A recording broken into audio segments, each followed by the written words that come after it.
As you might imagine, we also strongly encourage recycling efforts in this building, so please look for the green and tan 3-in-1 containers located outside the doors at the back of the room to recycle your papers, cans, and bottles.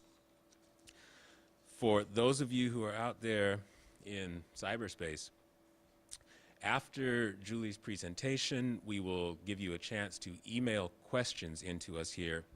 And the email address, which I believe you will be able to see on the screen on which you're watching the webcast, I'm going to read out loud now, and I'll read it again later.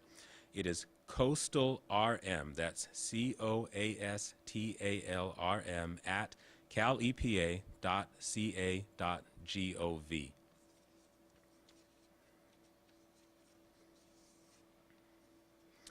With that, I'm going to introduce our guest.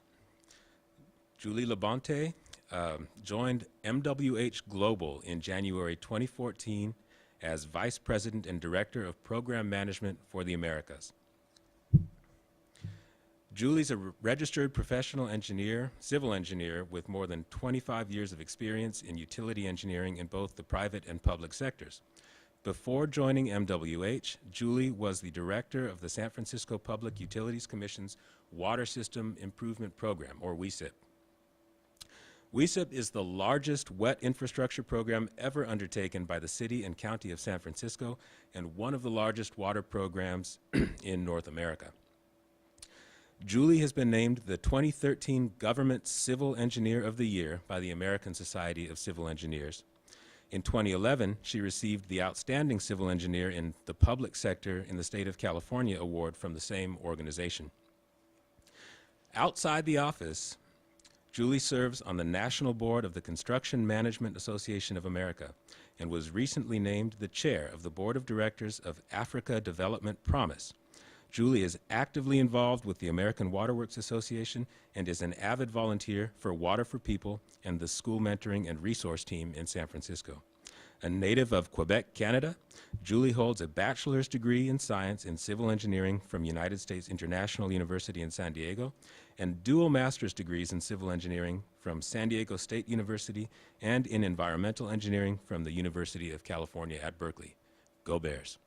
With that, I'll bring Julie up.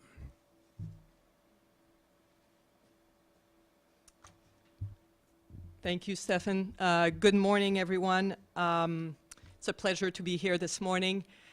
You know, as California struggles to figure out how it's going to tackle its huge water challenges, I think it's fair to say that there's a good chance that the solution will involve the construction of new infrastructure or improvements to existing ones. So I'm really excited about the opportunity this morning to share some of my experience on what it takes to deliver a large capital program with my peers here in the water industry.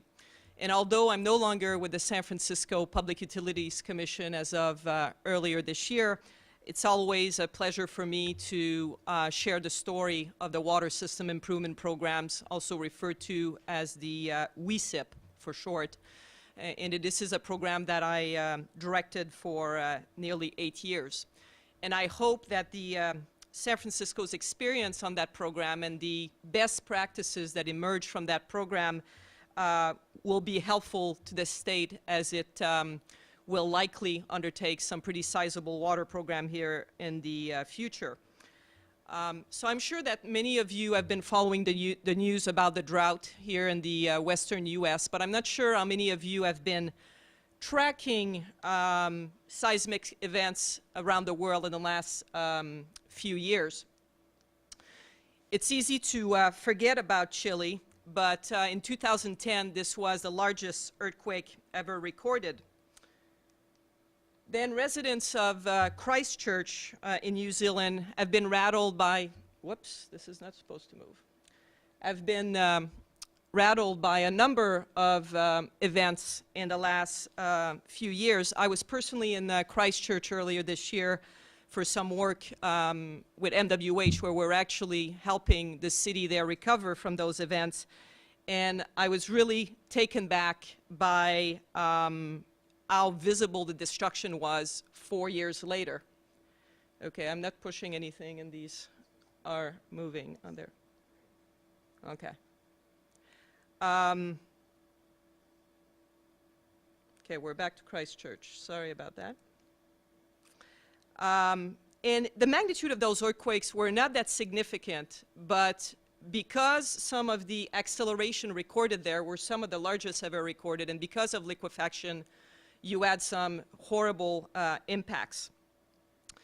Then soon thereafter, an even larger earthquake struck Japan, and I'm sure some of you will recall the aftermath of the 9.0 Great East Japan earthquake. You know, they had the impacts from the tsunami, and many of the nuclear power facilities also were severely impacted. I traveled also to the tsunami impacted zone 6 months after the event to help with some of the recovery efforts, and in the area, half a year later, was still like a total war zones. In 2002, there was a large event in Indonesia that reignited some of the memories of the 2004 Indian tsunami, where more than 200,000 people lost their life. Then in 2003, 7.1 earthquake in the Philippines caused significant damage and the death of many individuals. And then just less than 2 weeks ago, an earthquake struck the southern province in China. 600 people lost their lives, and more than 1,200 homes were collapsed. So, you know, we think of Chile and these Asia-Pacific countries as being so far away from us, but we do share the distinction of all being on the Pacific Ring of Fire, where more than 90% of earthquakes occur in the world. And I think this tight sequence of earthquakes is a very strong reminder to all of us here in California that we must address the seismic reliability and vulnerability of all our infrastructure and buildings. In San Francisco and the Bay Area, it's not a matter of if, but when. Back in 2008, the USGS predicted that there was a 63% chance that a major earthquake would strike the Bay Area. Obviously, it has not happened, so those probabilities have now increased. The USGS also traced back the history of the last five last major seismic events on the Hayward Fault, and they found that these 5 events were separated by an average interval of 140 years. The last major earthquake on that fault was in 1868, 146 years ago. So the Hayward Fault is definitely due. The first wake-up call for the city of San Francisco was in 1906. More than 3,000 people died in what is referred to as the Great San Francisco Earthquake and Fire. The city essentially burned for 3 days because there was not a reliable water supply to fight the fires. And after that devastation, city leaders vowed to never let the city burn down again. And as a result, San Francisco went to the U.S. Department of the Interior to petition to gain water rights on the Tuolumne River in the Hetch Hetchy Valley in Yosemite National Park. The valley was determined to be the best site to build a dam and capture the pristine snowmelt from the surrounding Sierra Mountains.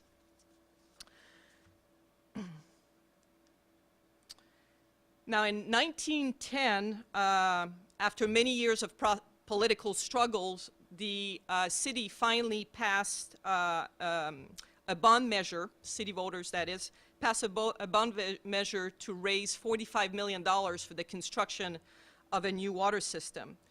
2 years later, Michael O'Shaughnessy was hired as city engineer and given the very challenging task of building the Hetch Hetchy water system. The proposed plan to dam the Hetch Hetchy Valley produced a huge environmental battle that lasted essentially between 1906 and 1913, when the Department of Interior decided to pass a Raker Act, which basically gave the city of San Francisco the right to flood the Hetch Hetchy Valley. The interesting thing is one of the major opponent of that plan was John Muir, and who at the time had started the Sierra Club. Now, this very challenging project attracted some of the brightest engineers of the time, and because of the very rugged and remote nature of the project site, the top priority for the city was to find a mode of transportation that was reliable and robust enough to be able to transport heavy equipment, some bulk materials and the labor to the site. So the first priority for the city was to build a 67-mile railroad to the Hetch Hetchy site. Construction of the Hetch Hetchy Valley Dam started in 1919. It took 4 years to complete, and the dam was eventually renamed the O'Shaughnessy Dam in honor of Michael O'Shaughnessy. The next 10 years were spent building tunnels and pipelines connecting the Hetch Hetchy Reservoir to the city of San Francisco. You had to go across mountain ranges, the San Joaquin Valley, and go across San Francisco Bay as well. And then finally, in October of 1934, the first water from the Hetch Hetchy Reservoir reached the San Francisco Peninsula, all via gravity.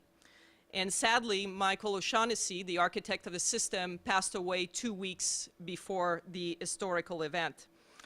It took $100 million and 20 years, and unfortunately the loss of 89 workers' lives to secure a reliable water supply for the city of San Francisco. The Hetch Hetchy Regional Water System is considered by many to be an engineering masterpiece. As I said, it originates in Yosemite National Parks, and it spans 170 miles across the state of California. Today, it serves 2.6 million people spread over the service area that is shown here on this slide in the orange. Now, there's two reasons why this system is so special. One, the source water is so pristine that it does not have to be filtered. It's one of the very few systems in the United States that is unfiltered. And two, it is a gravity-fed system. You essentially do not have to pump water to move it from across the state all the way down to the city of San Francisco. The Hetch Hetchy Reservoir provides about 85% of the water delivered through the system, and local reservoirs on the East Bay as well as on the peninsula provide the remaining 15%.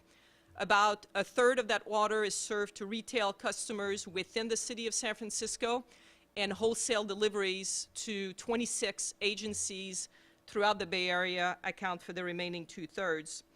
It's also important to realize that the Hetch Hetchy system represents the sole source of supply for the city of San Francisco and about half of these wholesale agencies. So why does a system that has performed so well for a number of decades need to be fixed? Well, it is old. As I said, major portion, critical portion of that systems were built in the late 1800s, early 1900s. Many components of the system are now past the end of their useful lives. Also, there's an issue with redundancy. There's no redundant conduits in very vulnerable, seismically active portions of the system, so the system cannot be shut down to perform maintenance or repair, because doing so would essentially mean service interruptions. Therefore, it's very important that redundancy be added to the system, and that interconnection between these redundant conduits also be built to allow for the system to be taken out of service for planned maintenance and repair, and also to address these unplanned interruptions. But even more pressing is the need to address the seismic vulnerability of the Hetch Hetchy system. The system, as you can see here, crosses 3 of the most active faults in the United States. In the East Bay, we have many key facilities close to the Calaveras faults. Those are facilities that are used to store, treat, and deliver water. Then you have the four major pipelines, they're called the Bay Division pipelines, cross the Hayward faults. 95% of the water supply that is brought from the Hetch Hetchy Reservoir to the Bay Area need to be transported to those pipelines that cross the Hayward fault. And finally, on the peninsula side, many of our storage, treatment, and delivery facilities are in very close proximity to the San Andreas Fault. There's a number of studies that shows that major event on any of these three faults could cause the system or parts of our service area to be out of water for 2 months. Can you imagine the Silicon Valley, the Googles, the Yahoo of this world, the Facebook of this world without water for 2 full months? So the city's answer to these various vulnerabilities was the implementation of major projects throughout its system. And there were a lot of questions at the time about the city's ability to deliver, these massive projects. But the good thing is that the city at the time had the vision to manage the implementation of all this work using a programmatic approach. And so the city could have easily proceeded by, trying to implement a list of projects one at a time and, derive some discrete input out of each project. But before proceeding with these massive investments, the PUC, the San Francisco PUC leadership had the foresight to ask, what is the best way to deliver this program? What are the best projects? What project do we really need? And what do we need to do to get the most out of these massive investments? And this is where a more holistic program approach that focuses on an overall outcome can be so beneficial to help an agency maximize its basically return on investments. And here on this slide is a summary of what are the benefits of a programmatic type of management approach. And when the city shifted from implementing based on a project-specific approach to a more integrated programmatic approach, it took advantages basically of all of these. And it should be noted, though, that this shifted approach also resulted in a very significant change in the scope of the overall program, and I'll go over that briefly later.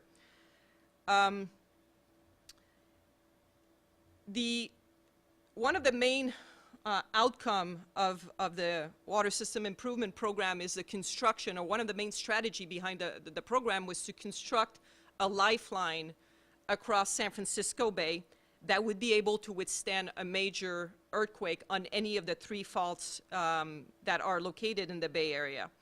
And I will show you what that lifeline looks like in the next slide. The WSIP is comprised of 83 projects that vary in size from a couple $1 million to over $600 million.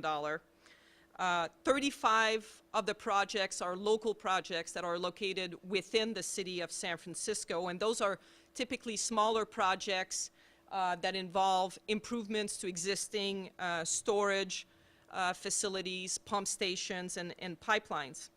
The program also includes 48 regional projects that are spread over 7 different counties, and those projects are much larger in size. They include a wide variety of projects, including dams, tunnels, reservoirs, large pipelines, and treatment facilities. As of the end of 2003, the approved budget for the program was $4.6 billion, and the approved schedule called for all projects to be completed by mid-2016, except for 2 projects that would extend past that deadline. So here's an illustration of the lifeline that I just mentioned. This is essentially a seismically designed conduit around the bay. That lifeline involves a number of different projects. In dark blue, those are 3 new tunnels that were built as part of the program. The construction of that lifeline is pretty much done. Two of the tunnels, the one in the East Bay and the one across the bay, are technically still in construction, but my understanding is that they will get online in the next couple months.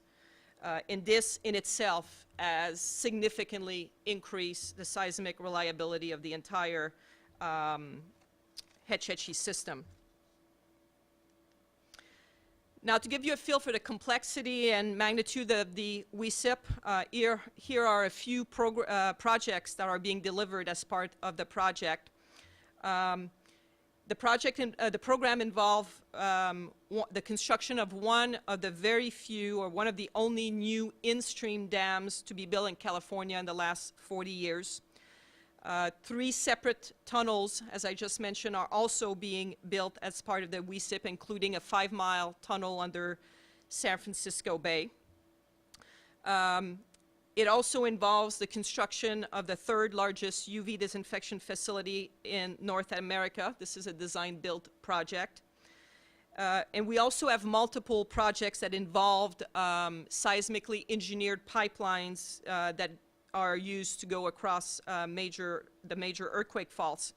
I actually gave a presentation on a very innovative design that we used for the crossing of the Hayward fault in Japan following the major earthquake there in 2011, and our design concept generated a lot of interest. And I will share part of that presentation with you later in my presentation, and I will also share with you pictures of some of these projects. So the implementation of a large public infrastructure program like the WSIP, of course, comes with a lot of challenges. And although the programs, like many other infrastructure programs, involve sizable projects and the use of state-of-the-art technologies, the interesting thing is the biggest challenges are not necessarily technical in nature. And this is true of pretty much all large infrastructure programs. And listed here are some of the biggest challenges of the WSIP projects. You know, having to address and balance the priorities of and interests of elected officials and so many agencies, and also of those of all the impacted communities, can be definitely tricky. And I think to be a successful program manager, one must learn to be able to function in a highly political environment. Whoops, sorry. The bureaucracy and institutional boundaries associated with governmental agencies, and you're all familiar with those, I'm sure, can also impact program delivery. And there, I think, what I learned is that you must be very savvy about deciding where you're going to try to change these boundaries or where you're just going to learn to function within their confines. As you're very aware, I'm sure, California has some of the most stringent environmental requirements in the US, certainly, if not the world. And in pretty much all cases for the WSIP, the environmental schedule was on the critical path of all our projects. Another factor that also controlled our schedule was the need to shut down our system 170 times to be able to accommodate the tie-in of all these new infrastructure and keep water flowing to all our customers at the same time. I oftentimes use the analogy of implementing the WSIP was the same as basically trying to fix a big plane while it's in flight without crashing the plane. As I mentioned earlier, that program was spread over 7 different counties, so how we deployed and controlled our resources on such a large geographical area was definitely a big challenge. Also, a majority of the projects had to be delivered and constructed in densely populated areas, so we needed to be very smart and creative about how to minimize impacts on our neighbors. Something else I'm sure you're very well aware of is that large capital programs take a long time to conceptualize and implement, and this is a general timeline for the implementation of the WSIP. At the bottom of the chart here, you can see that the first few years were dedicated to put in place the delivery infrastructure and secure the resources required to deliver the program. There were also some early planning efforts that were initiated during those first few years. Then the next 4 years or so were dedicated to the working on the three main pre-construction phases of projects: planning, environmental review, and engineering design. And although the construction of some of the smaller, less complex projects were initiated as early as 2003, most of the larger projects on the program transitioned into construction only 6 years after the program was initiated. The scope of the program, as I mentioned earlier, did change significantly since the inception of the program in 2002. And shown on top of the slide is the formal approval of revisions to the program. And revisions like these are not unusual for large capital programs. And in our case, the approval of what we call level of service goals in January 2005 significantly altered the scope of the program. And it did so significantly that we changed the name of the program. And the 2005 program revision and definition of the program is what is used today as a baseline to measure performance on the program.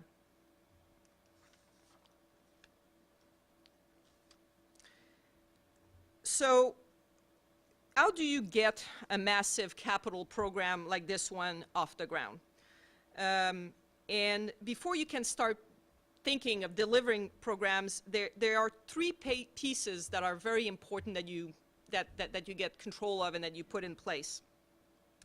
First, you must establish what we call a dedicated program management office, a PMO. And what you need to do basically is put in place a very solid organizational structure and spend some time securing all the resources to fill all the positions in your PEO and your PMO.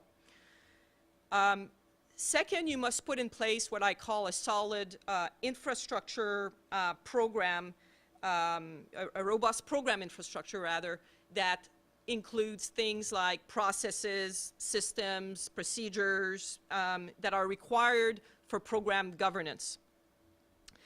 And then you must define very clear implementation strategies and guiding principles as a roadmap. You know, oftentimes there's this pressure to get going as quickly as possible, but I cannot overemphasize the need to put these strategies in place before you start implementing. And these strategies, as well as a number of delivery parameters, are typically documented in what we call a program management plan. What you have to realize is that initiation, or that startup phase, is the one time where you're going to have the greatest opportunity to set the right direction, set the alignment for delivery. So although there's this sense of excitement and need to get going right away, you need to be very thoughtful about how to do that. And again, the program management plan is where you're going to really put all your thoughts about how the program is to be delivered. You know, and oftentimes you need a trigger before there's political will to commit funding for costly capital improvements. And unfortunately, oftentimes a devastating event is what it needs is what is needed. You know, we can think of Katrina, and you know, we didn't move on the retrofit of some of these very important improvements over there until that event occurred. And although in the 1989 Loma Prieta earthquake did not cause any severe impacts on the HHE system, I think it was a very strong reminder of the need to address the seismic reliability of the program. And we had some master planning efforts that were ongoing at the time that included vulnerability studies, but progress was slow, and so slow, in fact, that our wholesale customers, growing impatient about the lack of action on the part of the city of San Francisco, went to Sacramento and passed a few bills forcing the city of San Francisco to move forward. These bills impose specific deadlines and reporting requirements for the implementation of the Water System Improvement Program. Of course, a very critical step in getting the program off the ground was the passage of 3 ballot measures in late 2002, one of which secured the funding for the implementation of the program.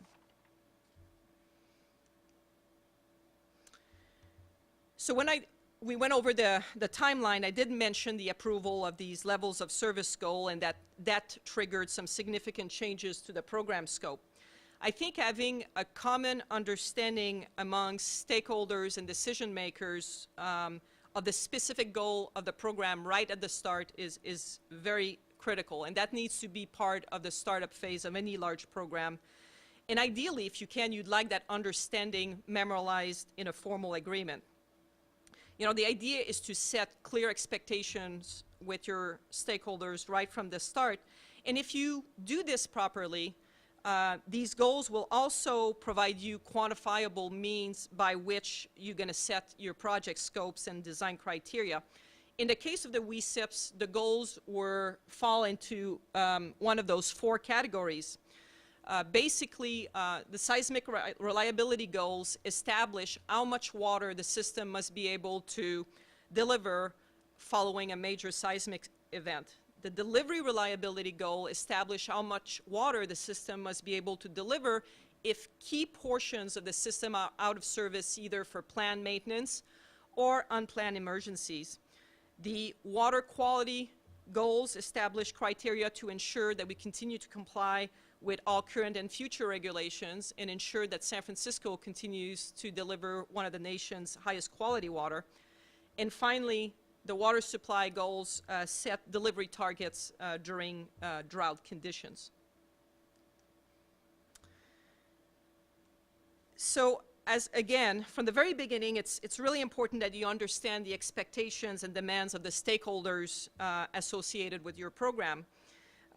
And for that reason, it's important to start engaging your stakeholders even before your program is fully conceptualized.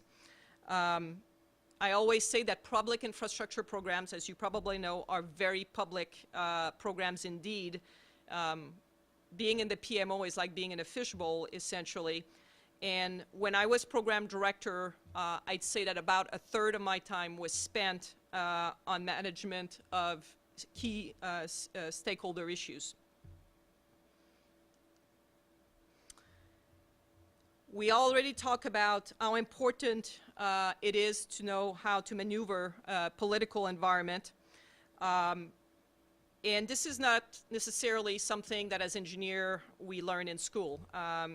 This is something, though, that is very critical, and there are very many ways how politics can influence how we do our work on these large programs. Unions and labor organizations, of course, strongly lobby to keep the work within their organization and jurisdictions, and that's fine, but that's something to be considered. Politicians in San Francisco and in a number of other cities have passed new legislation, more so in recent years, imposing requirement for hiring of local workforce. Great agenda, but can complicate things when the local workforce is not trained to perform complex work on dams and tunnels. Every community that is also impacted by the construction of a large program like this one wants to somehow be compensated for all the impacts. And in the case of the WSIP, I think some of these communities saw the program as a means to compensate for some budget shortfalls, and some of the demands were not always well justified. So, but again, you need to learn to work with those communities, because oftentimes you need to secure approvals from them to be able to perform the work.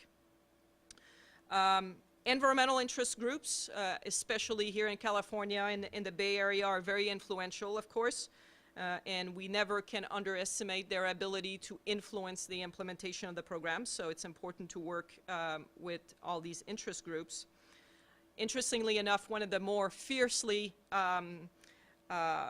political battles associated with the WSIP had to do with flow requirements for human needs as opposed to fisheries in rivers and streams downstream of our facilities.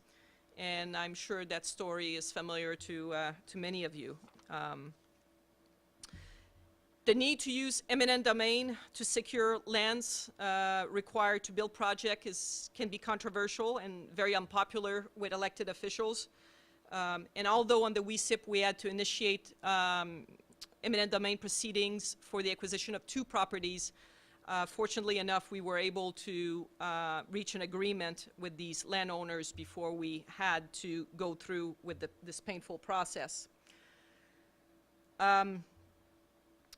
Now, the other thing that needs to be taken into consideration is how to be strategic about seeking approval from elected official for requests that may be unpopular. For example, trying to ask an elected official to approve a supplemental appropriation 3-4 months before an election is probably not a good idea.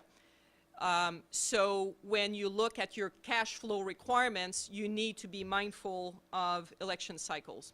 You don't always think about that, but you can get in trouble if you don't do so.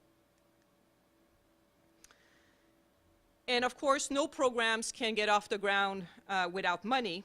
And the question regarding money is always, well, who should be paying for the program? And the answer is always the same. Those who benefit from the work should be the ones who pay. And in the San Francisco's case, it's the ratepayers who benefit from the Hetch Hetchy water system who will pay for the WSIP. The rate increases are always very unpopular with politicians, of course.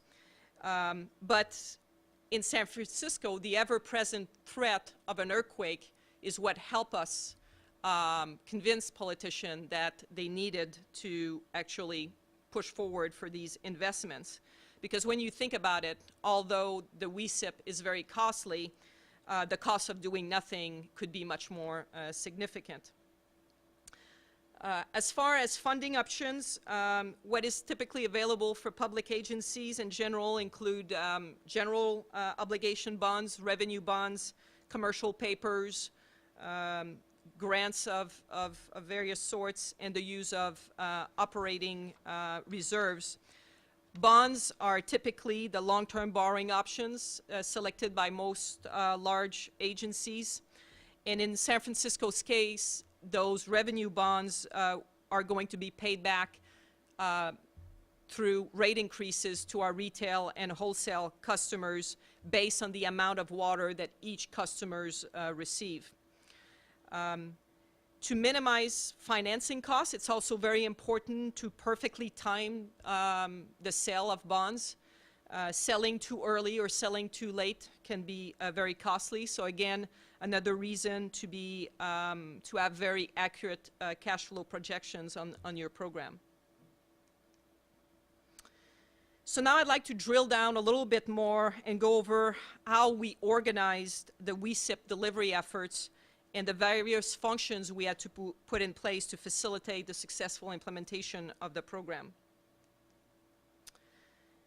And the organization that we put in place includes many support functions other than engineering construction. When you think of these big programs, that's what you think about, but there's many other functions that have to be there to support the program. And as program director, I was surrounded by very proficient staff, that basically were expert in each one of these disciplines.